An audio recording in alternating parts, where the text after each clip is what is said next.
de l'état de siège. Je ne voudrais pas vous retourner la question, mais je pose une question oratoire pour dire, pensons-nous que l'état de siège, depuis qu'il a été instauré, n'a rien du tout réalisé comme résultat? Je réponds à ma question pour dire si il y a eu quelques résultats. La fois passée, quand j'étais ici, je l'ai relevé que avant l'instauration de l'état de siège, c'était un mythe. Personne ne savait combien de militaires nous avions à l'est du pays pour défendre notre pays. L'état de siège a eu comme premier mérite de permettre à ce qu'on sache qu'il y a exactement combien de militaires. Cela a aussi mis à jour la question de détournement des fonds qui étaient destinés à l'effort de guerre. J'ai aussi souligné le fait que, à cause de l'état de siège, nous avons pu ensemble nous rendre compte qu'il y avait certains compatriotes qui étaient en intelligence avec l'ennemi.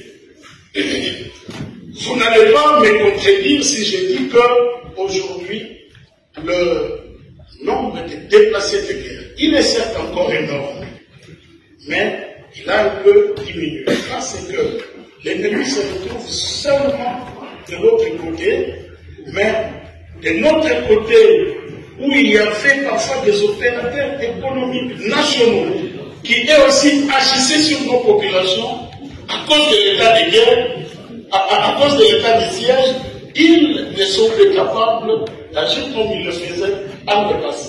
Avant, notre peuple était entre deux étaux, à la fois des opérateurs économiques du côté loyaliste, mais aussi de l'autre côté du Rwanda.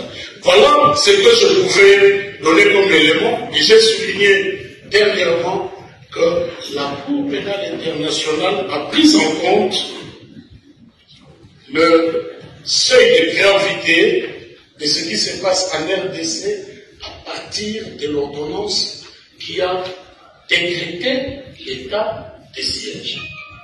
Alors, compte tenu de tous ces éléments, Excellence, honorables sénateurs, vous pouvez considérer qu'il y a quand même quelques résultats, et je rejoins pour citer le sénateur Tabouessi qui, à juste titre, a souligné qu'à l'heure actuelle, la corrélation entre la cessation de l'état de siège et la fin de la guerre ne peut être prouvée. Au contraire, nous pouvons être sûrs. Donc, pour mettre fin à l'état de guerre, à l'état de siège, ce qui est important, c'est que même si on doit y arriver, ça doit aller graduellement et ça doit être une mesure encadrée. Sinon, nous risquons d'être surpris.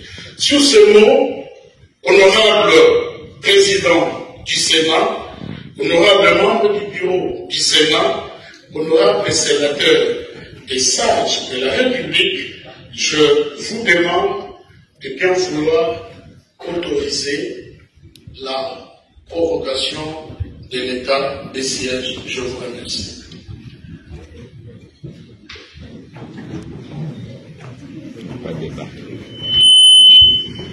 Honorable sénateur et chers collègues, vous venez de suivre la réponse du membre